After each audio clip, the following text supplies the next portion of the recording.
Alors, peut-être quelques mots de présentation. Yvon Lemaine consacre sa vie à la lecture, l'écriture, lire, écrire et dire de la poésie. Toute ta vie, au fond. Ça fait quand même maintenant quelques décennies. Ça fait 50 ans, à peu près. 50 ans. Voilà. J'ai bien révisé mes fiches avant de venir, tu sais, je ne veux pas que je me trompe. Vous savez, dans les commerces, il y a marqué des fois, la maison vend du pâté depuis 50 ans. C'est une garantie de, soi-disant, de qualité. Voilà. Et bien voilà, moi c'est pareil. Alors poésie depuis 50 ans. Alors on pourrait dire depuis 3 générations, Yvon Lemaine dit de la poésie. Dans la même. Deux générations, dans la même vie. Voilà.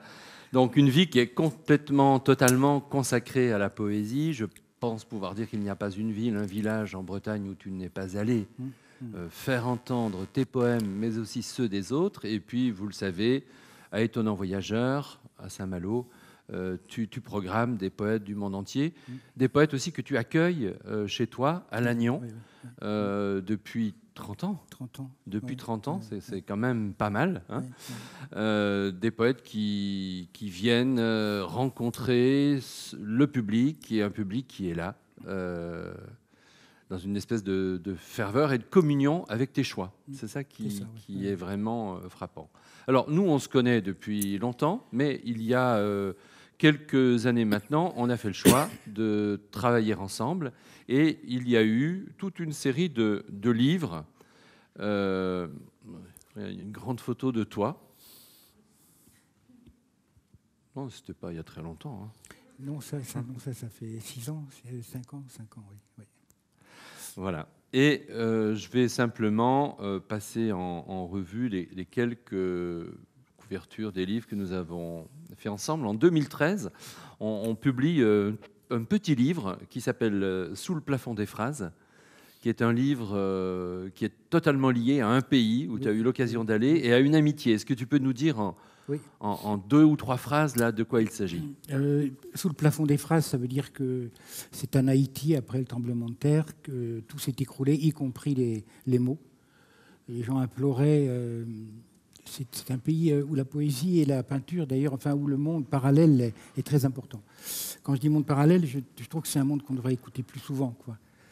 Et donc le poème infuse partout, alors avec plus ou moins de qualité, mais ce n'est pas le problème. Et là-bas, j'avais rencontré un jeune poète qui s'appelle Bonnel Auguste, qui est un très bon poète d'ailleurs. Et quand il y a eu le tremblement de terre, évidemment, on devait tous y aller en Haïti. Puis, on devait être ensemble. La veille, voilà, non, quoi. L'avion ne part pas. Et j'avais sur place des amis, dont Michel Lebris, qui est le fondateur de Saint-Malo, qui est mort l'année dernière, et des poètes d'Haïti, dont Bonnel. Et évidemment, pendant un temps, je me suis dit, il est mort, puisqu'il y en a eu 200 ou 300 000 de morts. Et j'étais un peu tendu comme ça, et puis non, il ressurgit et il m'écrit « Ne t'inquiète pas ». Et je suis retourné en Haïti, là j'ai décidé d'écrire sur le vif, sur le tas, tout ce que je voyais à partir de l'aéroport jusqu'au retour. Donc il est divisé en plusieurs parties, fragments, c'est-à-dire tout le pays avait éclaté complètement, et après réminiscence, une fois rentré à la maison, quoi, voilà. Et on a eu, Bruno et moi, on s'est rencontrés. Ça, c'est très important parce qu'un éditeur, c'est aussi un être humain. Enfin, c'est d'abord un être humain. Et donc, c'est une rencontre. Tous les jours. Non, enfin, mais pour moi, c'est comme ça, toujours. Mon premier éditeur s'appelait Oswald et je suis resté ami avec lui jusqu'à sa mort, en 2000. Ainsi que René Rougerie, bon, Bruno n'est pas mort, ça va. Et donc, c'est une rencontre et on a mangé ensemble et on s'est dit qu'est-ce qu'on pourrait faire. Et puis, Bruno a des liens forts en Haïti. Voilà, c'était évident que ce livre devait paraître là, quoi. Voilà. Alors, c'était le début d'une aventure qui n'a toujours pas trouvé son terme. 2 ans plus tard, on publie un livre intitulé « En fin de droit », avec des dessins de Pef. Là, on est en 2015. C'est un sale moment pour toi. Oui. On peut peut-être l'évoquer brièvement, parce que c'est important quand même de contextualiser tout cela. Oui. Alors là, j'ai vécu que de poésie toute ma vie, donc j'ai pu avoir le statut d'intermittent du spectacle à 37 ans. Avant, c'était vraiment très dur. Et après, la vie était un peu plus facile pour moi avec ce statut. Et à 60 ans, ils me l'ont enlevé, au prétexte que je n'étais pas un artiste, mais un conférencier. Mais on ne fait pas de conférence sur soi-même, enfin, sauf que là, on est 2, je ne suis pas tout seul, quoi. Et donc, je les ai attaqués en justice et j'ai perdu. Ça a duré 3 ou 4 ans. Mais alors, ça m'a coûté 40 000 euros. Mais d'un côté, j'ai perdu et de l'autre, j'ai gagné parce qu'il y a eu un comité de soutien de gens qui étaient indignés, des gens de Nantes d'ailleurs, par exemple, hein, qui m'ont écrit. Et j'ai eu 1500 lettres tout de suite. Et il y a eu un comité de soutien qui s'est créé, présidé par Edmond Hervé, l'ancien maire de Rennes, qui lui-même avait connu un procès, je sais pas, quand il était le procès du sang, je ne sais pas si vous vous en souvenez. Donc il m'a appelé, il m'a dit je sais ce que c'est. En plus, il était prof de droit. Il m'a dit la justice et le droit n'ont rien à voir. C'est autre chose. D'où le titre En fin de droit. Et j'écris le poème en 4 jours, 4 nuits, sans dormir, puisque Pôle emploi me refusait de me rencontrer, j'ai vu personne jamais. Enfin bon. Et donc j'ai écrit ce poème comme une flèche un peu, jusqu'à tomber. Le poème n'a pas de point, pas de virgule, il dure un certain temps, 25 minutes, 30 minutes. Et je vois Bruno, je ne sais pas, juste 3 jours après, et Bruno me dit si je suis éditeur, c'est pour des textes de ce genre. Et on l'a édité. Alors là, il y a eu 2 choses, une aventure poétique et une aventure politique même, et humaine, soutenue par le Festival Étonnant Voyageur. Et on a sorti le livre à temps. Mais le livre m'a coûté très cher, parce qu'on me l'a reproché à mon procès. Donc c'est rare qu'on reproche un livre de poèmes à un procès quand même, hein, mais très clairement. Hein. En plus, vous nous avez attaqué. Je dis, excusez-moi, c'est vous qui avez commencé. C'est un peu comme ce qui se passe, toute proportion gardée en ce moment. Et ce livre a été le dernier livre imprimé par un imprimeur de Mayenne, oui, que je connaissais, Lassay-les-Châteaux, oui, où tu étais allé. Et moi, j'imprimais tous mes livres dans cette imprimerie familiale que j'aimais beaucoup. Et j'allais, pour chaque calage, je partais très tôt de chez moi, mais pour être là, vraiment, devant les machines, à voir sortir les couvertures. Et puis, l'entreprise était en liquidation et ils étaient en train d'imprimer. Certaines machines étaient déjà parties, il n'y avait plus beaucoup de personnel, et il y avait encore cette couverture. Et je me souviens de cette jeune femme qui, les larmes dans les yeux, me disait c'est le dernier livre que je vais imprimer avant de me retrouver au chômage. Et puis elle me dit, vous savez, la couverture de ce livre, les couleurs de ce livre me font penser à quelque chose. Voilà, j'ai été obligé de lui dire, oui, ce sont les couleurs du logo de Pôle emploi. Voilà, tout simplement. Donc, c'était vraiment une période difficile et particulièrement chargée d'émotions. Alors, arrive un projet dont on va dire quelques mots, parce que je crois que c'est important quand même de contextualiser les choses. En 2016, tu viens me voir avec un gros manuscrit de 450 pages, en me disant, voilà, j'aimerais que ce soit toi qui sois l'éditeur de ce livre. C'est une somme, c'est une espèce presque d'autobiographie poétique qui part de mon enfance en Bretagne et qui va jusqu'à la période d'aujourd'hui, mes voyages à travers le monde pour défendre la poésie, pour aller à la rencontre des autres, etc. Et je me souviens t'avoir dit, finalement, un gros livre, c'est bien pour mettre sur la cheminée, ça fait comme une brique. Quand on est mort. Voilà, mais c'est pas ce qu'il faut faire, parce qu'un gros livre, ça va être 30 €, tu vas perdre beaucoup de lecteurs. Et on pourrait peut-être tenter quelque chose qui, je crois, n'avait jamais été fait en poésie, c'est de publier une trilogie et de l'annoncer comme telle. C'est-à-dire, au fond, une sorte de retour régulier, d'invitation pour les lecteurs à venir te rejoindre sur 3 ans, sur 4 ans, au gré de cette trilogie. Cette trilogie que tu as baptisée « Les continents sont des radeaux perdus », titre d'une actualité encore plus forte aujourd'hui, je crois. Et 3 volumes vont se succéder, « Une île en terre »,« Le poids d'un nuage » et « Un cri fendu en mille ». Alors on peut peut-être dire quelques mots de ces 3 livres pour donner la couleur de chacun et puis choisir peut-être un poème que nous lirons. Hein. Alors, Une île en terre, c'est ton enfance en Bretagne, le lien à la famille. Oui. Voilà. C'est une île, parce que je suis né dans un petit hameau de je sais pas, 4 maisons. On faisait tout à pied, c'est-à-dire 3 km minimum, matin, midi et soir, école primaire, catéchisme et messe. Donc ça prend 7 jours quand même. Hein. Messe de minuit aussi à l'époque, à minuit, et sous la neige parfois. Et donc, c'est une île en terre, quoi. Voilà. Et il y a un nom, d'ailleurs, chez moi, qui s'appelle Belle-Île en terre, hein, qui est, bon, c'est pareil, une île en terre. Et donc, là, c'est ma mère, mon père, mon oncle, ma tante, mon grand-père et mon voisin, etc. Mais qui décollent, parce que j'avais des parents très curieux, et grâce à eux, grâce au livre, d'ailleurs, on est sorti de l'endroit où on était, c'est-à-dire beaucoup de pauvreté, pas de misère, parce que la misère, c'est l'alcool pour moi, c'est l'amour mal aimé, enfin, etc. La pauvreté, c'est autre chose. Et d'ailleurs, ça peut être aussi, c'est pas une vertu, mais ça peut.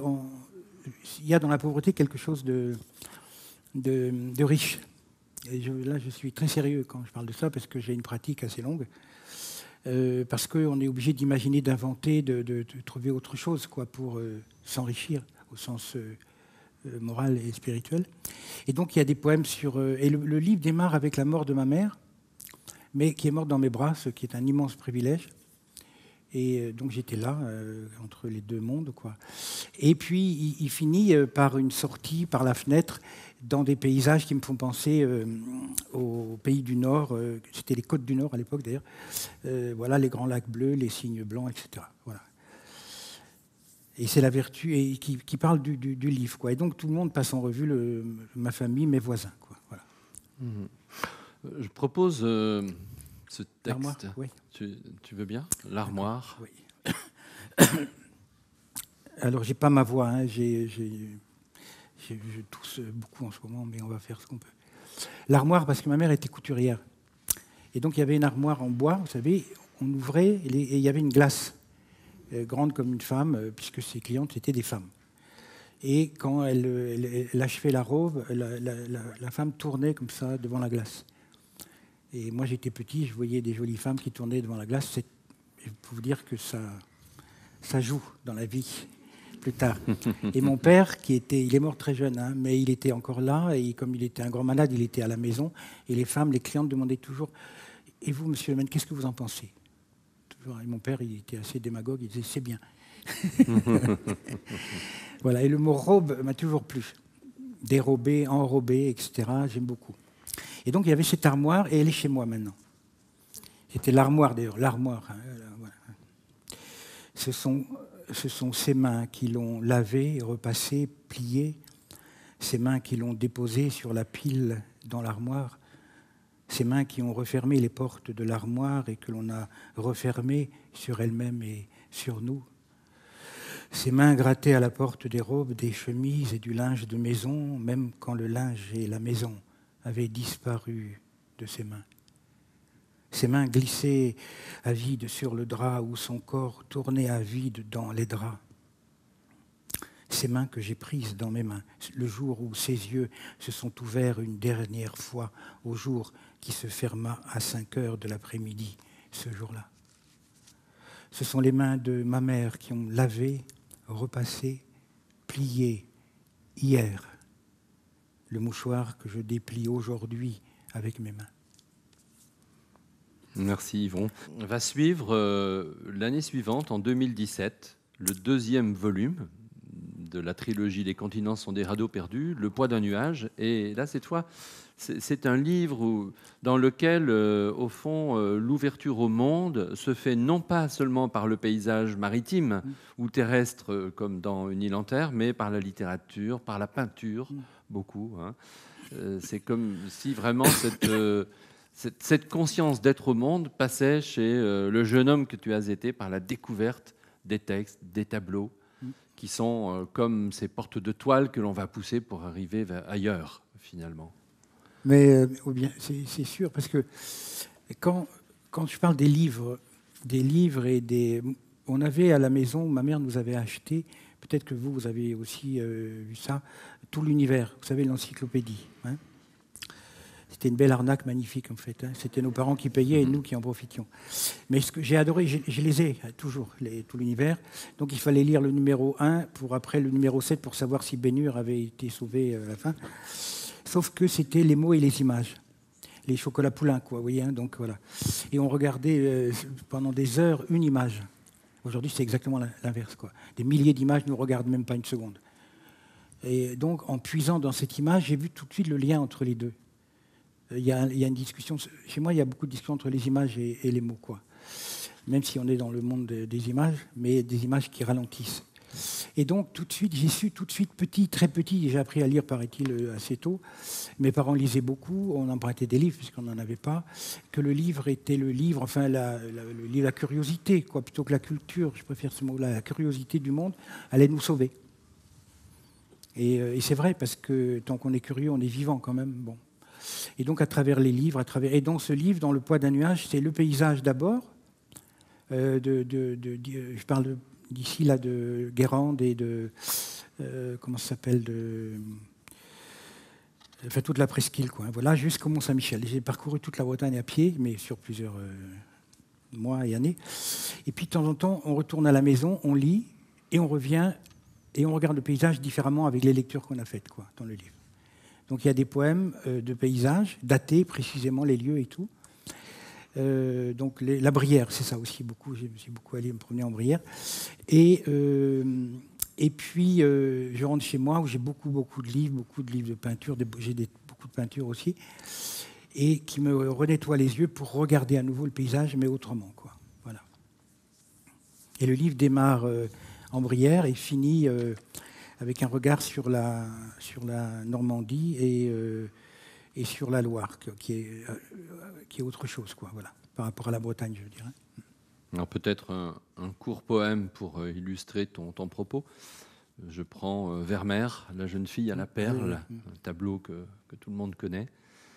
Ses yeux regardent derrière nos yeux, comme si la jeune fille cherchait du regard, le regard de l'homme qui la peint par-dessus nos épaules. Pendant que nous regardons ses lèvres se refléter dans sa perle, ses lèvres si rouges qu'on les dirait embrassées à l'instant. Voilà. La parole se fait plus concise, hein, pour rentrer dans l'économie du tableau. Ce poème, la jeune fille, on l'a tellement regardé qu'on se demande si on l'a vu, quoi. En fait, hein. C'est comme la Joconde. Et un jour, je l'ai pas chez moi, là, c'est une carte postale. Je la regarde autrement. Et je vois ses lèvres impressionnantes. Et on s'est dit, Vermeer est passé juste là, il l'a embrassé. Et tout d'un coup, tout le tableau est sorti du tableau pour venir près de moi, quoi. Oui. Voilà. Alors c'est presque une définition de la poésie que tu nous donnes, hein, c'est-à-dire regarder le monde autrement, faire ce pas de côté par rapport au réel, mais également dans le langage, pour finalement retrouver une espèce de, parfois, la splendeur native du monde, ou voir les choses, les êtres ou les réalités qui nous entourent, en étant débarrassé de tout ce que l'habitude vient faire peser sur nous. Hein. Désencombrer, désaffublé de ces habitudes qui nous font perdre parfois l'essentiel des choses. Oui, parce que la langue, elle est en danger. Alors là, c'est dans tous mes poèmes plus ou moins, mais elle est en danger de mort aujourd'hui, réellement. C'est-à-dire qu'en politique, là je prends le pire, donc Poutine par exemple, il croit à ce qu'il dit, il ment, quoi, de façon absolue. Il appelle des nazis ce qu'il est, quoi, hein, en fait. Bon. Même les commentaires, puisqu'il faut commenter toute la journée à l'infini, c'est pas possible. Donc à la fin, les mots sont usés, fatigants, on les écoute plus, et ça a des conséquences vraiment graves. Et c'est fatigant, les mots sont usés par la politique qui oublie pourquoi elle est là. Je ne parle pas des personnes, hein, parce qu'ils ne sont pas plus mauvais ni bons que nous, hein, mais je parle de l'outil qu'ils emploient, quoi, hein, qui est la langue. Et la com, alors là, n'en parlons pas. Et donc, nous, notre boulot, peut-être, c'est de faire un peu attention à ce qu'on dit. Je ne dis pas qu'un poète, c'est un être vertueux par rapport au boulanger ou au garagiste. Pas du tout. Ce que je dis, c'est que c'est une occasion qui nous est offerte en écrivant de faire attention, quoi. Voilà. Parce qu'on n'écrit pas pour gagner de l'argent, ça se saurait. Donc, si on écrit, c'est parce que quand même, malgré tout, il y a une raison, prendre un peu de recul pour revenir dans le monde, quoi, hein. Donc, et on fait quand même un peu gaffe. Et on essaye de veiller au grain un peu, quoi. Ça ne veut pas dire que je ne mente pas, moi aussi, parfois, pour mille et mille raisons. Mais quand j'écris, honnêtement, j'essaie de faire attention. Voilà. Et dans la poésie, ce que j'aime le plus, c'est ça. Si elle est maladroite, je m'en fous presque. Si je sens que quelqu'un m'a vraiment parlé. D'ailleurs, bon nombre de tes poèmes sont des adresses à une personne. Parfois, oui, ce sont des lettres. Il y a toujours quelqu'un à qui je parle, oui. et quelqu'un qui est parfois passé de l'autre côté, c'est-à-dire voilà, oui, qui n'est plus là, mais avec lequel tu restes en dialogue. C'est très fréquent. Alors, en 2018, paraît ce livre, Un cri fendu en mille, qui sera couronné en 2019 du prix Goncourt de la poésie. C'est un événement pour l'ensemble de la trilogie, même au-delà de l'ensemble de ton œuvre. Donc c'est un moment très très important. Et alors ce troisième volume de la trilogie, c'est celui de l'ouverture au monde, hein. On entre dans un premier poème qui nous entraîne à Helsinki, et puis ensuite on est à Buchenwald, on est à Berlin, on est à Delphes, on est au Vatican, on est à Florence, Venise, Lisbonne, Timisoara, la Bretagne, la Bosnie, le Liban, Doha, un poème étonnant sur Doha, Alger, Bamako, le Congo, et puis bien sûr la Chine, le Tibet, où tu es allé plusieurs fois. On peut dire qu'à chaque fois, ce sont des voyages réels. Oui, tout à fait. En dehors des voyages liés à la peinture ou à l'architecture, eh bien là, je crois qu'on est à chaque fois presque dans un carnet de voyage. D'une certaine manière. Hier, j'ai vu une femme sur Arte, là, je fais une parenthèse, mais qui est dessinatrice dans les procès. Je ne sais pas si vous avez vu, c'était sur 28 minutes. Elle m'impressionnait, cette dame, elle a 82 ans, elle était d'une jeunesse. Et elle dit qu'il n'y a que le dessin qui peut dire l'émotion qu'on voit. Et parce que j'ai travaillé avec des dessinateurs, donc c'est ce qu'ils me disent aussi. Mais quand j'ai écrit, c'était un peu ça. Je dessinais avec des mots ce que je voyais. Alors j'écrivais sur des carnets. Après, je rentrais à la maison, évidemment, je retravaillais, bien sûr, le texte. Mais c'était une façon je ne prends pas de photos, je photographie avec des mots. Et quand même, quand un texte est écrit sur un voyage qu'on a fait ou une personne qu'on a connue, d'une certaine manière, même si on oublie, parce qu'on est obligé d'oublier le lundi pour vivre le mercredi des fois, mais même si elle est oubliée, le poème la ravive, et donc on lui donne à cette personne ou à ce paysage un statut un peu particulier dans le temps, quoi. De ce point-là, je suis très content d'avoir écrit parce que depuis si longtemps, parce que au moins ça, c'est là. Voilà. Alors, il y a peut-être un poème qui échappe à cette règle, c'est Saint-Pierre et Miquelon. Pourquoi ? Tu y es allé ? Ah bah oui. Ah oui. C'était au moment du nuage islandais. Oui, c'est ça, je ne pouvais pas, parce que je voulais rentrer, justement. Voilà, Et je ne pouvais pas. À chaque fois que je sortais, paf, le nuage, pouf, terminé. On ne pouvait même pas aller à Miquelon. On ne voyait même pas Miquelon, d'ailleurs. Et j'ai été coincé, j'ai failli rentrer par la Jeanne d'Arc, qui était en escale à Saint-Pierre, et j'ai appelé l'amirauté. Et c'est vrai, en plus. Et comme moi, je n'ai pas fait mon service militaire, bon, ça posait un petit problème. Mais finalement, ils étaient OK pour me ramener, sauf que la Jeanne allait, et j'étais enfermé quand même pendant le voyage, parce qu'ils faisaient des exercices de tir et tout ça en plein océan. Et ils allaient à Hambourg et ils revenaient, et je devais travailler à Étonnant Voyageur, et je ne serais pas arrivé à temps. Mais j'ai regretté, mais je ne pouvais pas me permettre de ne pas être au festival. J'aurais aimé rentrer par la Jeanne, c'était le dernier voyage de la Jeanne. Et finalement, j'ai réussi à passer entre deux nuages, prendre l'avion, tac, et puis arriver, quoi. Et j'y ai passé 1 mois et demi à Saint-Pierre, et c'est pas très grand quand même, donc... J'étais avec un ami que j'adore, qui était un écrivain qui s'appelle Alexis Glohagen, qui est un très bon écrivain de prose, qui publie chez Nadeau.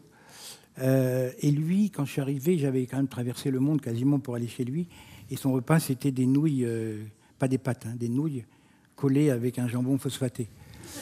Et je lui ai dit, écoute, excuse-moi Alexis, moi je ferai la cuisine désormais, et toi tu repasseras. Moi je ne sais pas repasser. Donc on était un couple parfait. Il repassait, je cuisinais.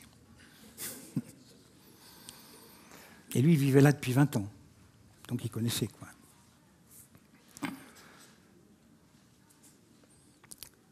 Devant la cité interdite. Ah oui, là c'est une drôle de chose. Je suis allé en Chine souvent. Là, j'ai plus très envie d'y aller en ce moment. Enfin, d'abord, c'est pas possible. Mais je connais très bien la Chine, hein, depuis que je suis tout jeune. J'ai un ami là-bas qui s'appelle Xu Shai, qui est un poète, qui me téléphone en ce moment. Et sa famille est à Shanghai, donc vous imaginez ce qu'ils peuvent vivre. Hein. Puis je connais François Cheng aussi, le Chinois magnifique. Et j'étais devant la cité interdite et je vois, il y avait un jeune soldat qui était là, un soldat genre Buckingham, là, qui avance, qui recule, qui avance, qui recule. Et il y avait des écrivains avec moi, puis un gars qui dit, c'est un pauvre type. Je lui dis, pourquoi tu dis ça ? Il gagne sa vie, il fait ce qu'il peut, il fait chaud, c'est pas marrant pour lui, quoi. Voilà. Et donc je l'ai regardé autrement, je suis resté 1 heure voir comment les gens agissaient avec lui. Et j'ai écrit un poème, c'est incroyable, sur un flic chinois, il faut le faire quand même.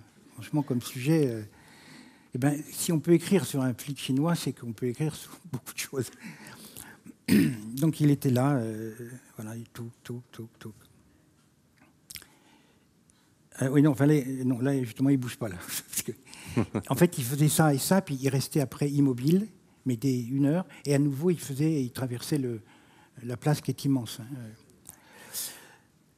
La casquette sur la tête immobile, la tête sous la casquette immobile, les yeux dans le visage immobile, le visage autour des yeux immobile, les lèvres autour des dents immobile, les dents entre les lèvres immobile, la chemise autour du torse immobile, le torse sous la chemise immobile, la ceinture autour de la taille immobile, la taille sous la ceinture immobile, le pantalon autour des jambes immobile, les jambes dans le pantalon immobile, la chaussure autour du pied immobile, le pied dans la chaussure immobile sur la terre.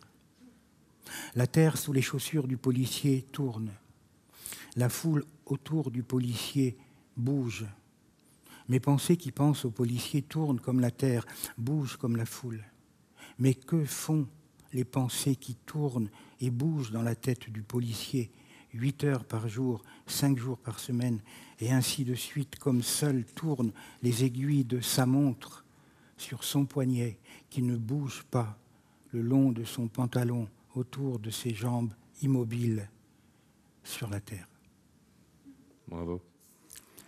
Ouais, c'est un texte formidable. C'est un texte formidable, et puis c'est un texte où tu réinventes ta propre langue, hein, tu réinventes ta syntaxe. Hein. Voilà, avec ces 2 grands mouvements, celui de l'immobilité ponctué par la répétition du terme immobile, et puis le moment où le poème se met à vaciller, à bouger avec la terre. C'est vraiment formidable. Alors, peu de temps après la trilogie, en 2019, on va faire paraître un livre que j'ai oublié de mettre dans la précipitation de mon arrivée, Les mains de ma mère, vous le voyez ici, qui est un livre magnifique, qui rassemble des poèmes dans la collection Poésie-Histoire, mais j'avais déjà eu l'occasion de vous en parler et d'en lire. Et tu as été merveilleusement servi, on peut le dire, par un très grand plasticien italien qui s'appelle Simone Massi. Et puis, on arrive aux 2 livres qui font encore ton actualité, hein, La baie vitrée et Les épiphaniques. Alors, on va s'y arrêter un petit peu plus longuement. La baie vitrée, tu ne l'aurais jamais écrit sans un événement mondial et peut-être aussi sans un événement microscopique de ta vie personnelle. Non ? Là, c'est le moment où il prend peur. Il se dit, que va-t-il dévoiler ? Bon, l'événement mondial, bien évidemment, c'est la pandémie. Ouais. C'est ce 15 mars ou 16 mars, je ne sais plus, 2020, où on se retrouve assigné à résidence et où on va vivre ce moment de rétrécissement du monde, de notre monde, même si on était reliés les uns aux autres de mille manières, mais quand même, il y a cet enfermement que tu ne vis pas spécialement bien. Enfin, il y a peu de gens qui l'ont vraiment bien vécu. Mais... Et puis, il va se produire quand même au 2e ou 3e jour un événement chez toi. Oui, quand même. J'avais oublié. Non, je pensais à un événement, un surévénement. Oui, mais... non, je ne l'ai pas vécu si mal que ça par rapport à d'autres. Là, moi, j'ai eu le Covid il n'y a pas longtemps. Ne vous inquiétez pas, je suis clean. Sauf que ça dure. J'ai pas retrouvé ma voix et tout ça. Et c'est pas une plaisanterie, quoi, en fait, cette affaire. Mais non, là, dès le premier jour, j'habite dans une jolie maison avec de la nature, des oiseaux, des chevreuils, etc. Et je me suis dit, je ne vais pas être prisonnier de ce qui se passe, quoi. Parce que j'avais un peu peur, comme tout le monde, d'être dépressif, quoi. Parce que c'était une dépression, un peu dans le sens presque atmosphérique, qui se crée, le temps s'arrêtait, on creusait, quoi. Hein, bon. Où on regardait en haut ou en bas, mais enfin... Et donc, dès le matin, 9h, au boulot. J'ai commencé à écrire ce que je voyais par la fenêtre. Et effectivement, c'était le printemps. Donc, la vie était plus rapide dehors par la nature que nous, qui ne faisions rien, si on peut dire les choses aussi simplement que ça. Et j'ai vu les marguerites, les fleurs des pommiers, enfin, etc., etc. 17 espèces d'oiseaux dans mon jardin. des chevreuils qui venaient sans arrêt jusqu'à cogner à la vitre. Bon. Et donc le livre est né de ça, de la nature. Les livres, puisque j'en ai plein et que j'avais le temps, et alors que j'ai une vie assez où je suis quand même pas mal pris, là j'avais 40 jours comme tout le monde. 40 jours en plus, c'est symbolique, traversée du désert, etc. Donc j'ai lu des livres, mais un peu gratuitement, si vous voulez. Un peu en piquant comme ça au hasard, et à chaque fois je tombais sur ce dont j'avais besoin. Et j'ai lu des livres de poésie, bon ça c'est normal, c'est tous les jours, mais j'arrivais pas à lire de romans. J'ai repris le roman il n'y a pas très longtemps parce que je ne m'absentais pas pour être dans le roman. J'étais préoccupé, quoi. Donc je ne pouvais pas être occupé par autre chose. La poésie c'est bien pour ça, parce que c'est bref. On peut quand même faire des failles comme ça. Le roman c'est assez long, quoi. J'ai essayé des grands romans, j'arrivais pas. Et donc j'ai lu beaucoup de livres de sciences naturelles, d'astronomie, d'astrophysique, de géographie, enfin bref, pour décoller, quoi. Et donc j'ai entremêlé mon livre d'autres livres. Il y a beaucoup de citations, mais qui ne sont pas des citations pour montrer que je connais, c'est parce qu'elles m'ont aidé, les poèmes qui tombaient à pic, des citations de scientifiques aussi. Et puis il y avait les deux grands. Alors il y a eu deux événements. Le premier, c'est que j'ai un volet roulant électrique, donc quoi, il faut se méfier. Et un soir, il descend le matin et il ne remonte pas. Donc j'étais confiné dans le confinement. Le top. Alors j'ai appelé Moscou, excusez-moi, à ce moment-là, Moscou, ça ne posait pas de problème, pour avoir un réparateur à Lannion. J'en ai eu un, Reparstore, qui s'appelait Jean-Pierre, et c'était le premier être humain qui est rentré chez moi. Et ça, c'est génial. Grâce à cette connerie et il m'a dit, ah oui, je comprends. Il m'a réparé Et il a vu, j'ai plein de bouquins qui sont en pile dans la maison. Il a dit, mais vous lisez beaucoup? Je lui ai dit, oui, je lis beaucoup. Et puisqu'il me connaissait, en fait, il dit, vous êtes écrivain aussi? Je lui ai dit, oui. Je lui ai dit, mais j'écris des poèmes. Vous en voulez? Ah oui, j'aime beaucoup. Alors je lui ai donné un bouquin. Et il est resté des heures et des heures discuter avec moi. Mais il avait vertu il était tous les êtres humains en même temps, puisque c'était le premier. Et de ce point de vue-là, c'était génial quand même. C'est là qu'on s'est rendu compte de ce qu'on a découvert pendant le confinement, c'est qu'on a besoin des gens, qu'on le veuille ou non.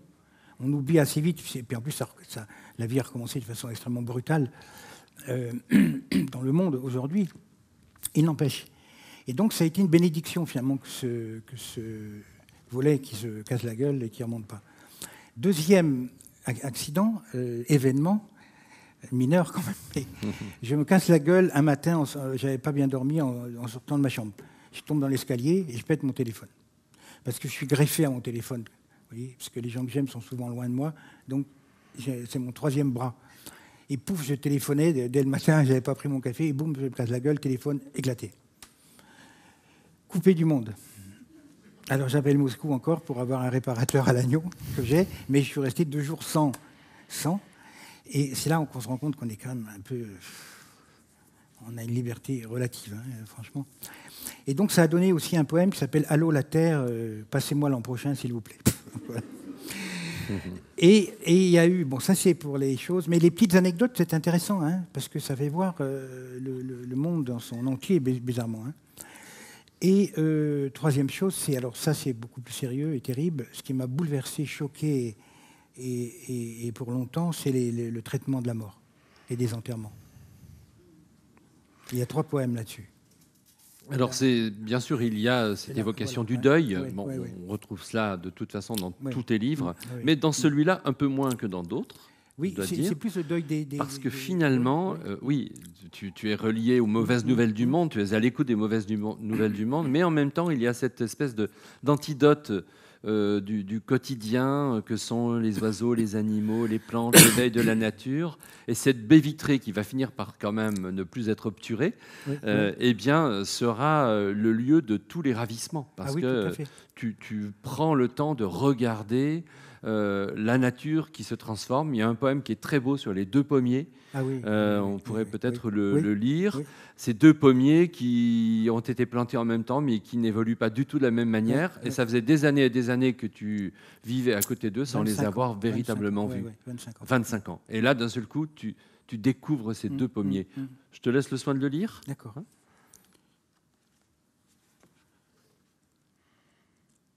Peut-être que la baie vitrée, finalement, c'est le livre des oreilles et des yeux que tu n'avais pas encore écrit. C'est un livre heureux, oui. Bizarrement. Hein. Je crois. Ouais. Vraiment heureux, parce que c'est pas facile d'écrire quand ça va. Si vous avez des enfants ou des petits-enfants qui cherchent un boulot, s'ils sont malheureux, dites poésie. S'ils sont heureux, poésie, mais c'est plus dur.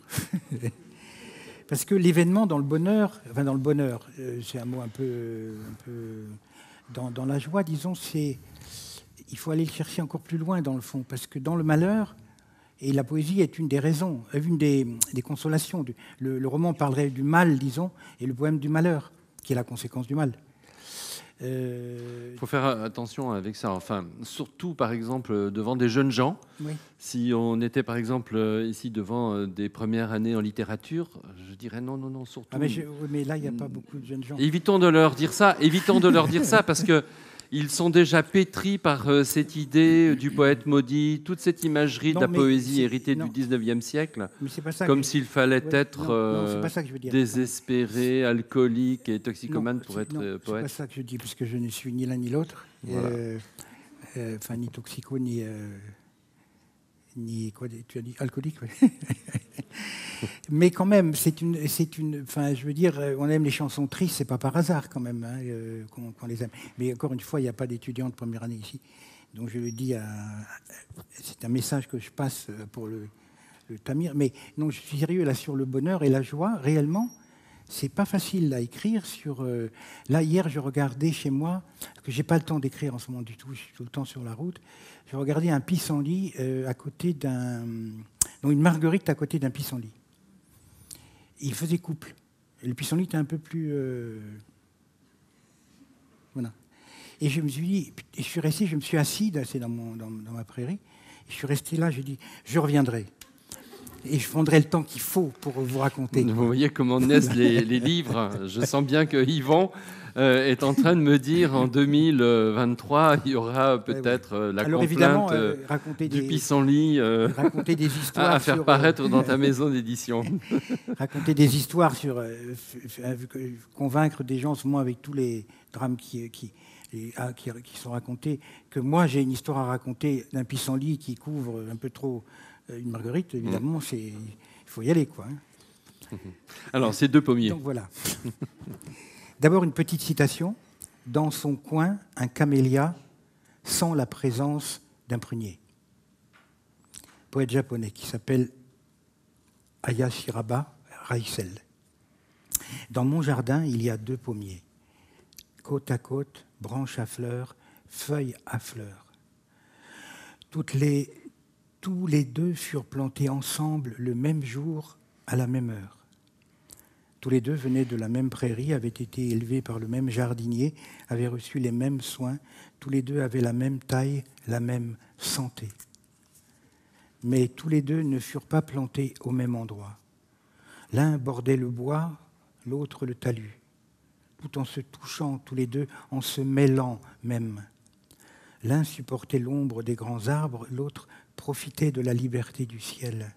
Et il poussait, et il donnait des pommes chaque année. L'un plus que l'autre depuis 20 années. Ce matin, je ne l'avais pas remarqué hier, ce matin, le pommier au bord du bois est vert, un vert tendre, jeune et qui espère. L'autre est blanc après avoir été rose, blanc par ses fleurs ouvertes au bout de ses branches, au maximum de leurs pétales. À la limite de tomber dans l'herbe, de s'envoler dans le vent bleu. Ce matin, il y a 2 pommiers différents dans mon jardin et qui furent semblables il y a longtemps. Demain, ou après-demain, ce sera autour de l'arbre à l'ombre d'être blanc quand l'autre sera éteint. Si je n'avais pas vu l'un, je n'aurais pas vu l'autre dans le ciel bleu de ce matin. Voilà. Merci.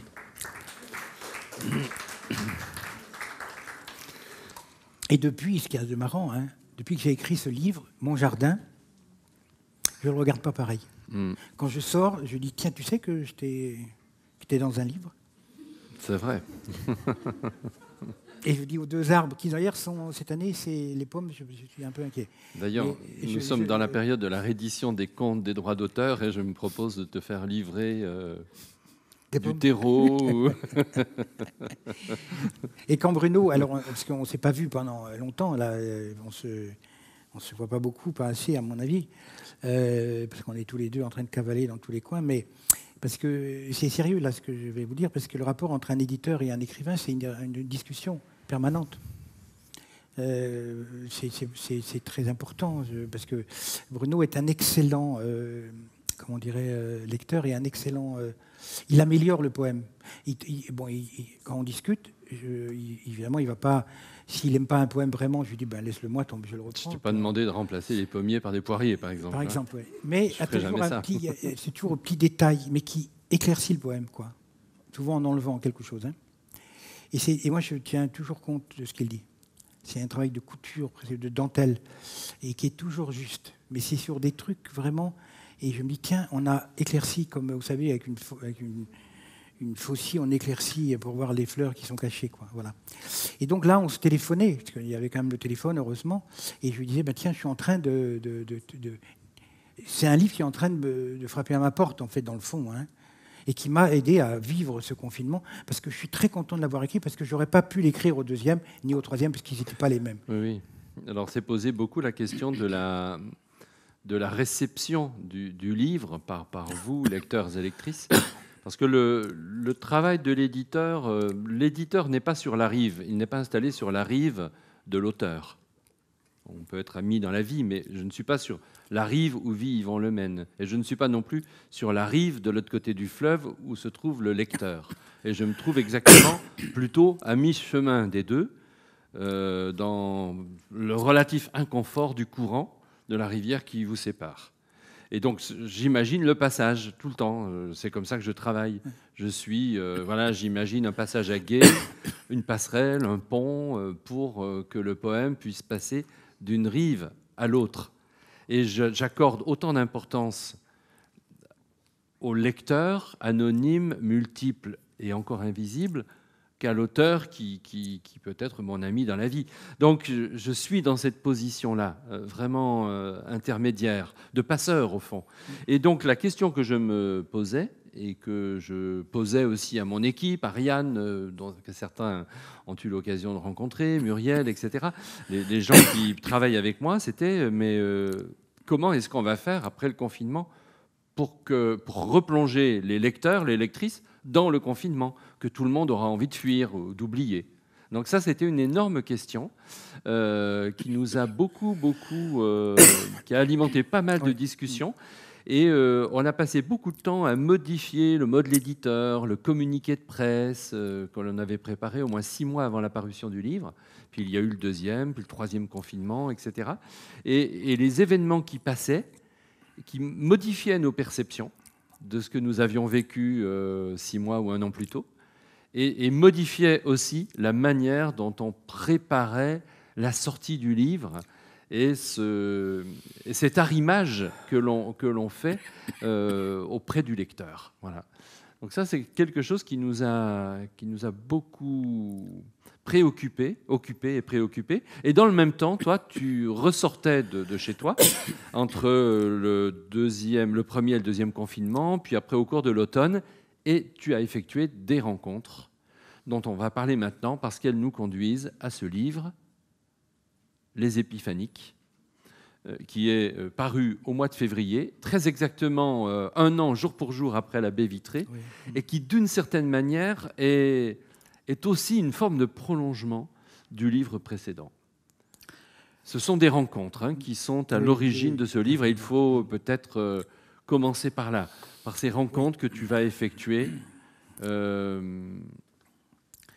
Alors, j'avais déjà à Rennes, même ici d'ailleurs, en 2002, j'ai passé 3 mois en résidence au Corbusier, et j'ai écrit un livre qui s'appelle « À louer chambre vide pour personne seule » chez Rougerie, où j'ai été avec les gens, etc., et avec les gens de la Tour et puis les gens d'ici. Mais c'était un peu épars. Bon, ça s'est rassemblé autour d'un livre. Après, je suis allé à Maurepas, à Rennes. J'ai passé 4 mois où j'ai écrit un livre qui s'appelle Les rumeurs de Babel, où il y a 54 nationalités. J'étais en résidence dans des HLM. Et le livre a eu un écho vraiment très fort sur Rennes. Enfin, pas seulement, mais aussi. Et puis, c'est un livre illustré avec un dessinateur qui s'appelle Emmanuel Lepage. Et c'est un long poème de 200 et quelques pages.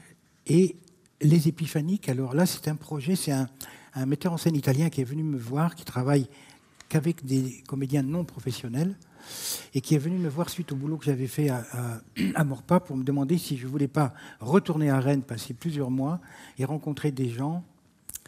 Mais c'était encore le confinement, parce que c'était le troisième confinement. Oui, c'est ça. Rencontrer des gens, donc c'est compliqué, hein, qui vivent vraiment dans des conditions très dures. Ça va des ponts, foyers, roulottes, etc. Non vaccinés pour beaucoup. Moi, je l'étais, mais... Et donc, je vivais dans un appart à Rennes. C'était assez grand. Bon, on pouvait se voir quand même, faisant attention, et discuter. Mais là, c'était des êtres épars, un peu. Il y en avait 12, c'est marrant, 12, 6 hommes, 6 femmes, entre 18 et 62 ans. Et finalement, hein, on a réussi à constituer une troupe. Et là, j'ai compris le mot troupe, d'ailleurs. C'est une troupe, ça avance ensemble de plus en plus, quoi, hein, et c'est prêt à se tuer pour l'autre, quoi, dans la troupe, justement. Hein, c'est très étrange. Hein, et si on n'est pas dedans, d'ailleurs, on se sent un peu exclus, quoi. Hein, il y a un mouvement comme ça, centrifuge. Et on a été accueillis, encore une fois, par la ville de Rennes. J'ai eu des poèmes affichés partout, jusqu'à un qui est sur l'escalier qui monte au bureau de la maire, gravé avec des trucs collés sur les marches et tout ça. Pendant le confinement, c'est drôle, parce qu'il n'y avait rien d'un côté. Puis nous, on s'est infiltrés, et le TNB, c'est-à-dire le Grand Théâtre de Rennes, nous a invités, j'y avais jamais été auparavant, à rentrer comme ça. On a eu une salle pour répéter, constituer. Et ce livre... Et donc j'écrivais la vie des gens. Alors c'était très compliqué, hein, parce qu'il fallait que ce soit leur vie et mon écriture. Or, on est défini par notre parole, hein, c'est-à-dire on est défini par la langue. Tout le monde a des phrases magnifiques. Hein. Ça, c'est ce que Éluard appelait la poésie involontaire, quoi, d'une certaine manière. Hein. Tout le monde a une phrase. Et les enfants, c'est clair, on appelle les mots d'enfants, c'est ça. Sauf que c'est jeté au vent, quoi. Et donc, j'écoutais, j'allais chez eux. C'était pas facile. Hein. Une fois, je suis allé voir le gars qui était sous les ponts, je me suis cassé la gueule parce qu'il pleuvait, et je suis tombé dans la Vilaine, la tête comme ça, pouf. Et je ne sais pas nager en plus. C'était au mois de janvier, ça caillait. Le gars, il m'offre sa main pour me sortir de là. J'ai dit Covid. Donc il m'a lâché, je suis retombé dans la flotte. Après, il fallait monter dans une espèce de grotte avec des marches branlantes pour l'atteindre. Et puis je m'assois, j'avais amené un gâteau de pâtisserie, je me suis assis dessus. Enfin bon. Je me dis, qu'est-ce que je fous dans ce projet de merde? C'est un sketch, Yvon, là. Et il y a un poème, il écrivait des poèmes. D'ailleurs, il a fait un recueil que j'ai préfacé. Il s'appelle Chris Hams, c'est un Américain. C'est un Américain, vraiment. C'est-à-dire, ils sont impressionnants, même dans la misère absolue. Il y a une sorte d'optimisme vainqueur. C'est très, très surprenant. Hein. Il y avait des Polonais aussi, enfin, où ils vivaient, hein, les gens. C'était au-delà de la marge, là, hein. C'était vraiment la marge de la marge, quoi. Donc j'ai passé beaucoup de temps à les écouter, et j'ai eu des phrases. Alors, donc j'ai écrit. Alors ils voulaient à la fois que je parle d'eux sans parler d'eux, quoi. C'est-à-dire, ils vivent des vies très dures, hein, bipolarité, autisme... Des enfants, vraiment, les parents suicidaires, enfin vraiment des choses. Donc ils voulaient d'un côté, évidemment, mais ils ne voulaient pas en même temps. Donc on n'est pas des cas sociaux, et c'est tout à fait... Vous êtes des êtres poétiques, hein, d'où les épiphaniques. Elle va te dire, nous sommes des invisibles. C'est-à-dire, nous sommes des invisibles, des laissés pour compte de la société. Non, elle a dit, nous sommes... Non, elle voulait appeler le spectacle... Le groupe Les Invisibles. Moi, j'ai dit non. Voilà. J'ai dit non, d'abord c'est pris... C'était un film. Et ensuite, j'ai dit non, vous n'êtes vraiment pas invisible, vous êtes en face de moi, alors, donc ça ne peut pas coller, quoi. Et c'est en allant au Mont-Saint-Michel un jour que j'ai pensé au mot épiphanique. J'aime bien le mot épiphanie, hein, donc c'est la manifestation du ciel sur la terre. Et comme tout le monde, on est tous des épiphaniques, en fait.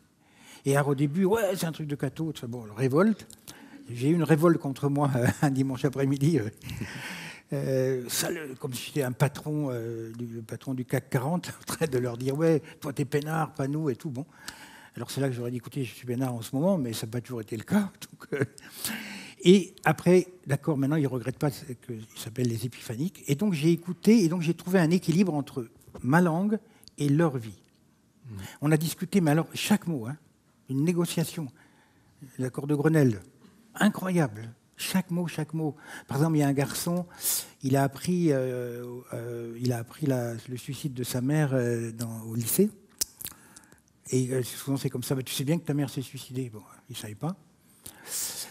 Et j'ai mis dans le poème, il a appris la mort de sa mère dans la cour de récréation. Il m'a dit, mais non, j'étais en terminale. J'ai dit, mais en terminale, il y a des cours de récréation. Mais pour lui, la cour de récréation, c'est enfant. Et il m'a dit, mais si je l'avais appris enfant, je serais mort. Je l'ai appris assez tard pour encaisser le truc. Donc il a fallu trouver une expression. Et on a discuté. Il est kiné, et il travaillait dans un hôpital à Paris.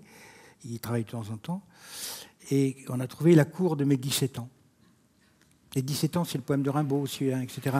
La cour de mes 17 ans, ça allait. Parce que lui, il n'était plus enfant depuis la mort de sa mère, en fait, dans le fond. Hein, bon. Et en plus, son père est mort peu de temps après. Et lui, alors, il m'a dit une phrase géniale. Il a été adopté par ses oncles et tantes. Et il me dit, ils n'étaient pas obligés de m'aimer. Et ils m'ont aimé. C'est génial, ça. Et donc, le titre, c'est « Ainsi, la vie m'a aimé ». Il y en a un autre qui vient me voir, un gamin de 18 ans, enfin de 17 à l'époque, tout jeune, quoi, tout génial, quoi. Il s'assoit à côté de moi. Et puis, en fait, je crois qu'il avait repéré une jeune fille dans la troupe et je crois qu'il voulait voir s'il n'y avait pas quelque chose à faire. Donc, je dis, et il me dit une phrase, mais alors, je veux être poète, mais je suis pressé. Ça, et je lui dis, assieds-toi. Et lui, alors, j'ai eu un sentiment paternel pour lui, mais quasiment amoureux, quoi. Je veux dire, il y a des sentiments qui nous tombent dessus comme ça d'un coup. Alors des fois on se gourre et des fois pas. Et il est, parce qu'il fait des études de théâtre à Paris, et là on a rendez-vous pour discuter de son avenir sérieusement. Alors comme je suis pas responsable de lui, je peux lui dire vas-y fais le fou si tu veux, mais comme je me sens responsable un peu. Alors il a un père, lui, sa maman s'est tuée, et il a un père qui est venu. Alors c'est devenu une pièce de théâtre qui a été jouée au TNB. C'était plein à chaque fois. Alors, l'ensemble du livre. Oui, voilà. 15 fois, hein, plein à chaque fois.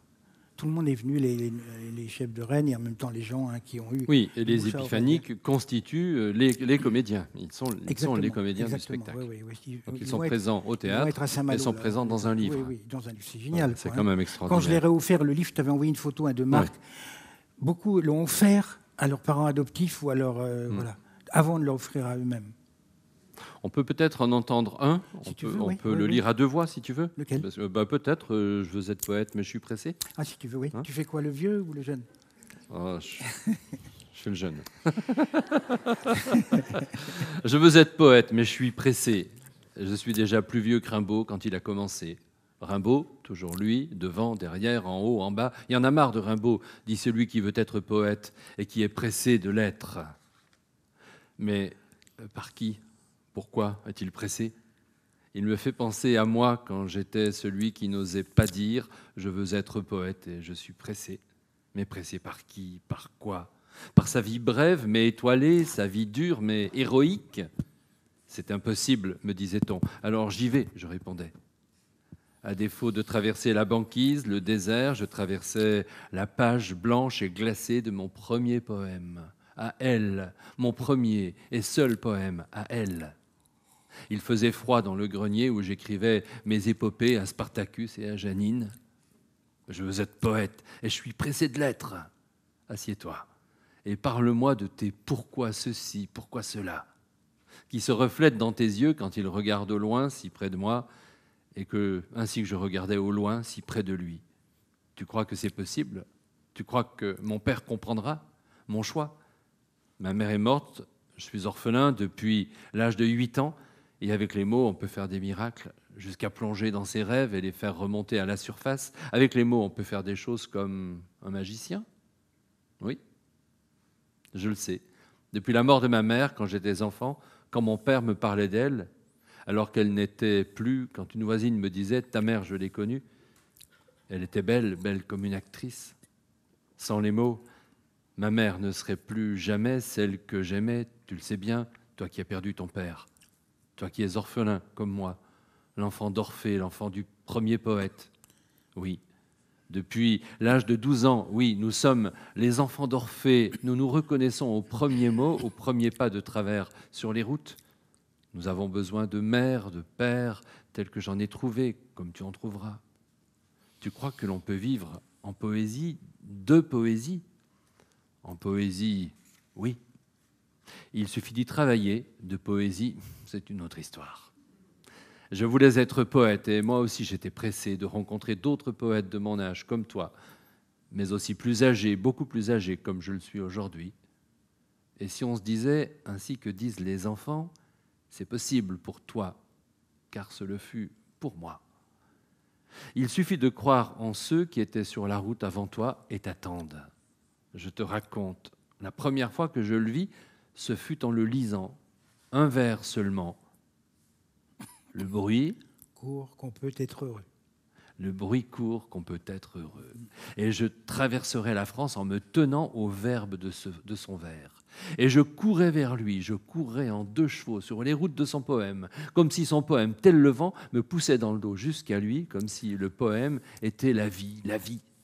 Sa vie, née en 1915, morte en 1976, mais toujours là par les mots que je dis de lui sur lui. Ce fut mon premier poète, comme il y eut un premier amour qui ne dure pas, mais dure toujours. Par les mots qui sourient quand on le raconte plus tard, beaucoup plus tard. Il s'appelait Jean. Comme tu t'appelles Thomas. Et un jour, peut-être, dans le siècle prochain, quelqu'un dira ton prénom, comme je dis le sien aujourd'hui. C'est formidable parce que c'est déjà du théâtre, c'est dialogique ça. Hein, oui. Voilà.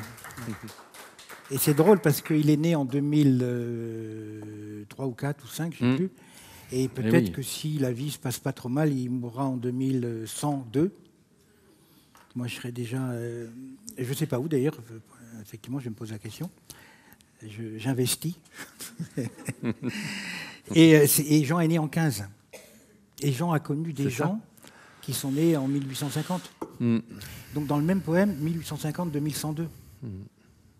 C'est fantastique, quoi. Il suffit de 2 personnes côte à côte, c'est une histoire entière qui est côte à côte, quoi. Des histoires à tout. En tout cas, ce que l'on entend bien dans ce poème et puis dans tout ce que tu dis, au fond, c'est que la poésie, elle est ce qui permet de devenir un autre. Hein, de se penser soi-même comme un autre. C'est ce que tu as fait avec toutes ces personnes. Tu les as amenées à se penser elles-mêmes autrement, finalement à faire une véritable expérience de l'altérité.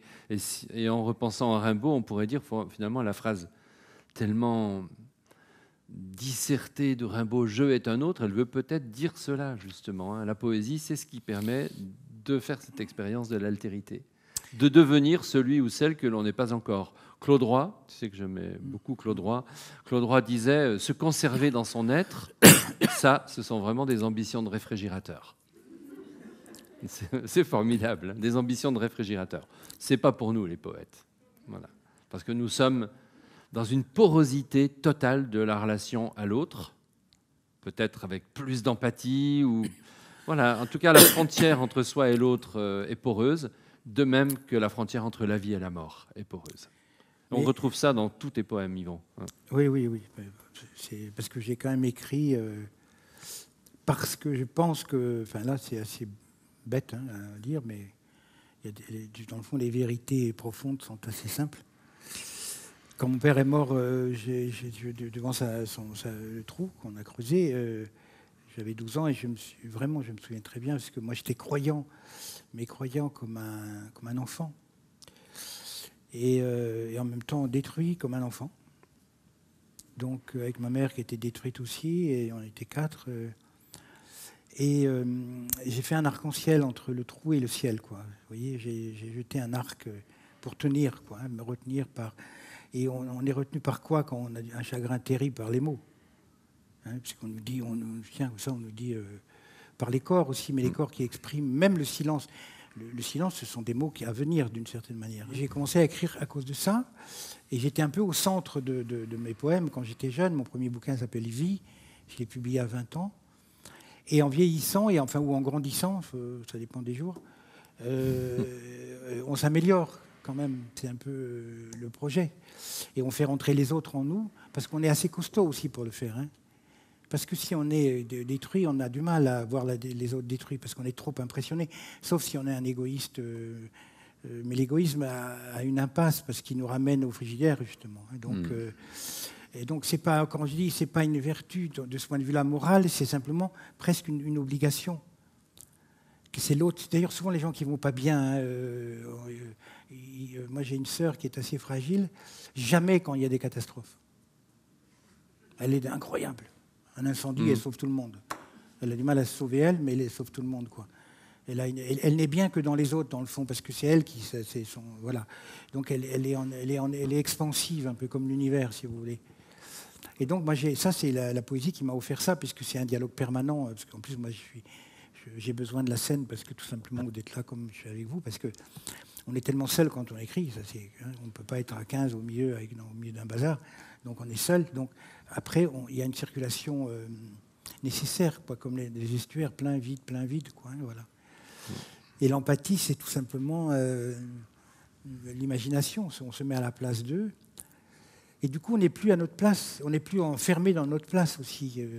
Et c'est intéressant parce que quand j'ai écrit dans un des livres une phrase où je dis « Va à l'étranger comme chez ton ami et chez ton ami comme à l'étranger ». Ça veut dire que quand tu vas en Chine, par exemple, les Chinois, c'est mystérieux.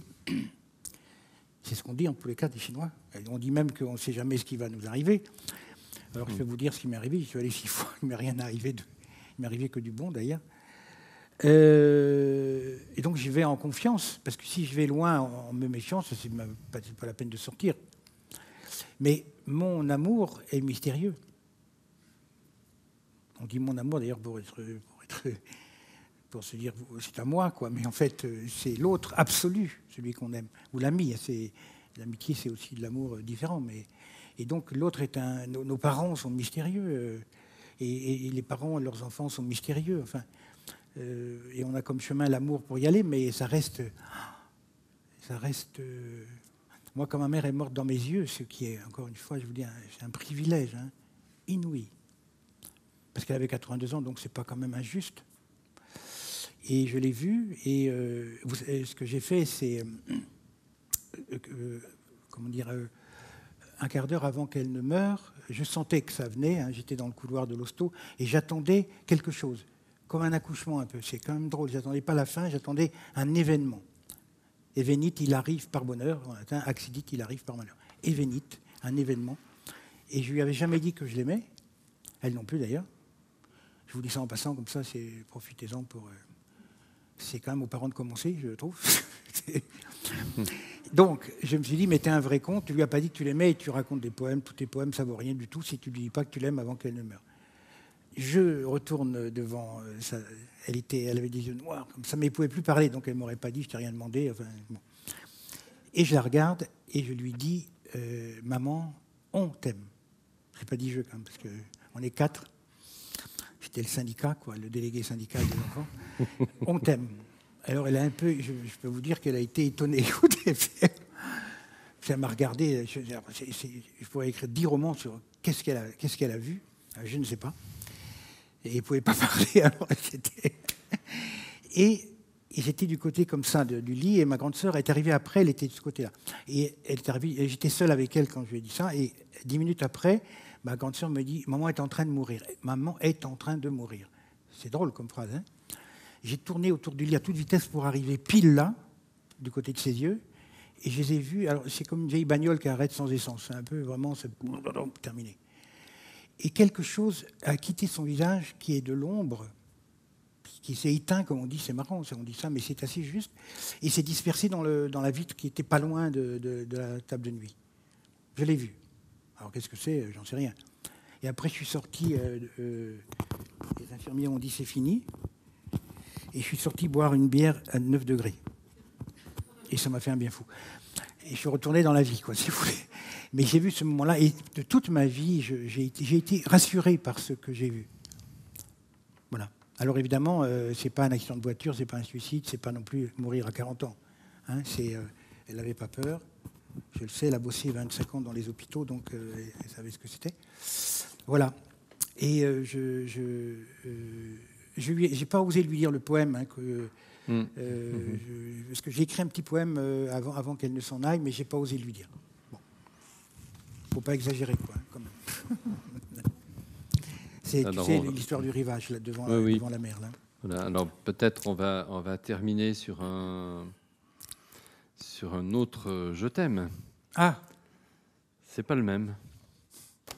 Presque le même, mais pas tout à fait. Ah, celui-là.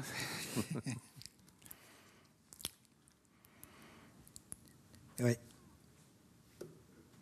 Bon, puisque le patron veut, je le fais.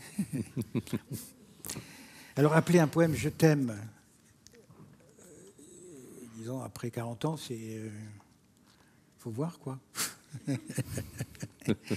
Mais je l'ai fait parce que je n'avais pas d'autres mots. Ouais. Hein, j'ai cherché, alors, j'ai cherché des contournements. Si vous voulez. Moi, je le connais par cœur, ouais. donc je peux m'en servir à tes dépens tous les jours. Tu peux te foutre de moi si tu veux. Non, pas du tout. Voilà. Mais il touche les ados, ce poème-là. Formidable.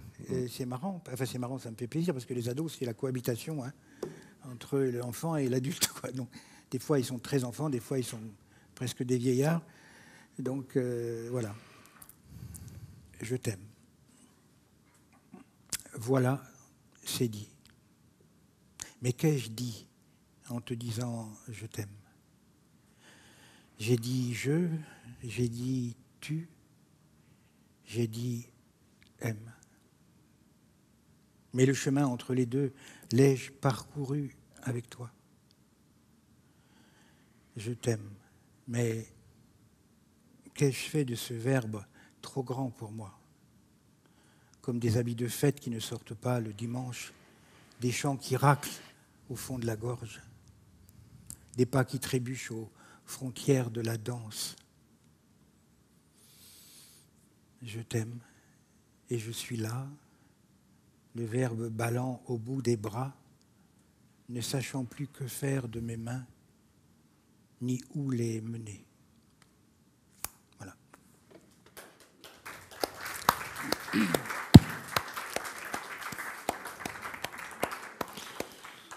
Merci Yvan, tu as bien... C'est très bien, ça commençait pas bien, mais franchement c'est très bien, je pense que tu vas être réinvité. Voilà. Et là il me répond pas tout de suite. Non, parce que voilà. J'ai un problème avec ma voix, et moi ça fait 50 ans que je dis des poèmes, donc depuis 72, et si j'ai pas ma voix, je suis perdu. Vraiment, je peux avoir une patte cassée, mais ma voix, d'ailleurs on écrit, c'est quand même, ça c'est clair que la voix et le poème, c'est pareil. Quoi. Quand j'écris, je lis à voix haute. Heureusement, Bruno est là pour dire le texte du jeune homme, là, parce que c'est dynamique. Bon, je fais ce que je peux hein, avec la voix que j'ai en ce moment, mais j'espère que ça fait un mois que ça dure, que ça va s'arranger, parce que il faut que je fasse résonner. J'ai besoin de... Et d'ailleurs, les mots, cela dit, même une faiblesse peut être intéressante, parce qu'on le dit avec beaucoup de modestie, encore plus, puisqu'on n'a pas les moyens de faire autrement. Et on voit les mots, du coup, parce que dire « je t'aime », par exemple, c'est gonflé, quoi. Je veux dire... je me rappelle, une fois, j'avais discuté dans une école avec des secondes, et sur les poèmes d'amour. Alors... il y a une fille qui, moi, j'aime pas les poèmes. J'ai dit, bon, c'est pas grave. Moi, j'aime Lara Fabian. Je dis, bon, c'est très bien. Et je veux t'aimer. Vous connaissez la chanson? Je veux t'aimer, etc. Je ne vais pas la faire parce que là, je suis mort. Non. Et moi, je lui ai dit, mais en général, on ne peut pas dire, on ne dit pas je veux t'aimer, on dit je t'aime. On dit, ouais, vous comprenez rien. J'ai dit, d'accord, c'est vrai. Alors là, j'ai dit, je suis d'accord avec toi, je comprends rien. Et c'est intéressant, puisque là, pour elle, c'était très sérieux. Pour moi aussi d'ailleurs, mais je veux dire. Et donc chaque mot, et là en les disant à faible voix, à voix filtrée comme ça, je me dis, oh là là, il faut faire gaffe, quoi. Il faut vraiment que ce soit le mot qu'il faut, quoi, parce que sinon, si déjà la voix n'est pas là, alors le mot, s'il n'est pas là, ça déraille, quoi, voilà. Mais vous êtes là, et donc ça marche ensemble, hein, aussi. Voilà. Peut-être avez-vous des questions à poser à Yvan Lemaine avant qu'il ne reparte pour un hypothétique voyage dans l'autre sens. Vous savez qu'il fait moins 10 degrés de moins chez moi, hein, à Lannion. Dans le nord, dans le nord.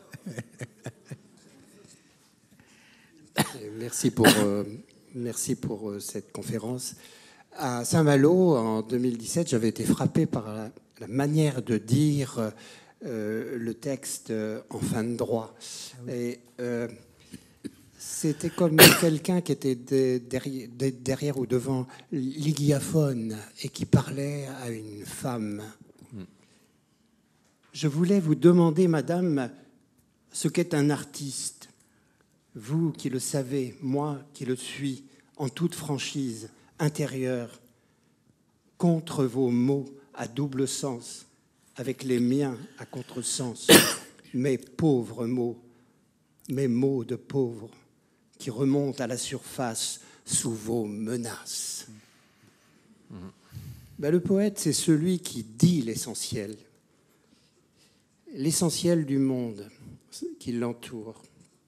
La nature, les hommes, ce sont ces champs d'exploitation. Les mots et les phrases, des outils du jardinage. Et vous avez utilisé pas mal la nature dans cette conférence. Jardinage poétique, le binage des rencontres aussi. Le petit plus, c'est la sensation, la communion avec le mouvement de la vie et ceux qui vous écoutent, ceux qui entourent l'homme. La poésie, c'est bien l'osmose de l'idée et du silence. Le poète, c'est le sculpteur de cette harmonie. Yvon Le Maine vit en permanence sur l'arc-en-ciel, la métaphore que vous avez employée tout à l'heure, l'arc-en-ciel de son besoin de poème. Son besoin de poème, c'est un livre aussi que vous avez écrit au tout début de vos publications. Merci beaucoup. Merci. Merci Yves. Merci. Merci beaucoup. Voilà. Si quelqu'un veut encore prendre la parole ou poser une question à Yvon, sinon on peut se retrouver au-dessus puisqu'on a la chance d'avoir Frédéric de la librairie Vent d'Ouest pour un temps de dédicace. Hein, oui. Voilà. Merci. Je voulais simplement savoir, est-ce qu'il y a des dates pour Lannion, les soirées poésie? Ah, il fait un temps de poème. Ah ben, ça me fait plaisir qu'on parle de Lannion à Nantes. Oui, alors en plus, je fais les 30 ans l'année prochaine. Donc ça va démarrer en décembre, le 9 décembre.